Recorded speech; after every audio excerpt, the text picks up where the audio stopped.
ایک شخص گھر آیا تو اس کی بیوی نے کہا، ہمارے غسل خانے کے پاس جو درخت ہے اسے کٹوا دو، میری غیرت گوارا نہیں کرتی کہ جب غسل کر رہی ہوں تو پرندوں کی نظر مجھ پر پڑے۔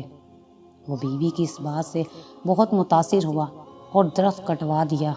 وقت گزرتا رہا۔ ایک دن وہ خلاف معمول اچانک گھر آیا تو دیکھا بیوی کسی غیر مرد کے ساتھ مشغول تھی۔ اس سے بہت دکھ ہوا۔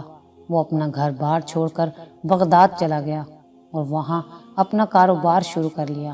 اللہ تعالیٰ نے کاروبار میں خوب برکت دی اور اپنے ترقی یافتہ کاروبار کی بدولت وہ بغداد کے سرکردہ شہریوں میں شمار ہونے لگا، یہاں تک کہ بغداد کے کوتوال تک رسائی بھی حاصل کر لی۔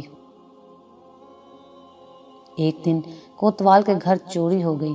پولیس نے مجرم کا سراغ لگانے اور پکڑنے کی بہت کوشش کی لیکن ناکام رہی۔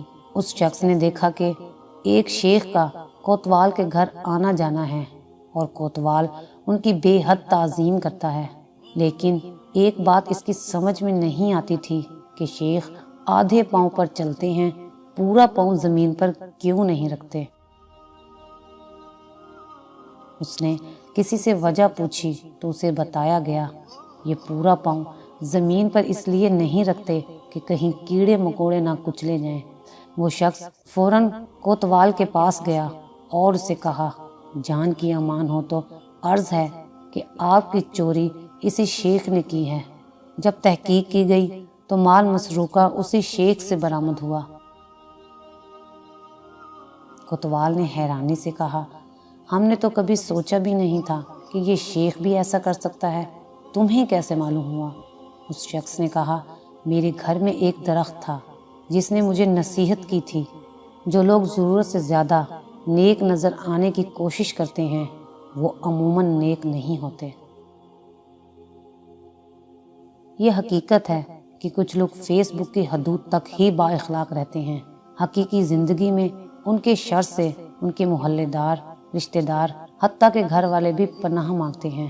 ایسے اخلاق و نیک نامی کا کیا فائدہ جس سے صرف وہی لوگ فائدہ اٹھائیں جن کا آپ کی پریکٹیکل لائف سے کوئی واسطہ ہی نہیں۔ اکثر ایسے کرداروں سے واسطہ رہتا ہے کہ ذرا سا جھگڑا کیا ہوا وہ اپنی کمینگی پر اتر آتے ہیں۔ ذرا سا اختلاف کر کے دیکھ لیں کسی سے، اپنی ٹائم لائن پر موصوف کیا بنے ہوتے ہیں اور حقیقت میں کیا۔ اگر آپ کو ہماری یہ ویڈیو اچھی لگی ہو تو اسے لائک کریں، شیئر کریں اور مزید اچھی ویڈیوز دیکھنے کے لیے ہمارا چینل سبسکرائب کریں۔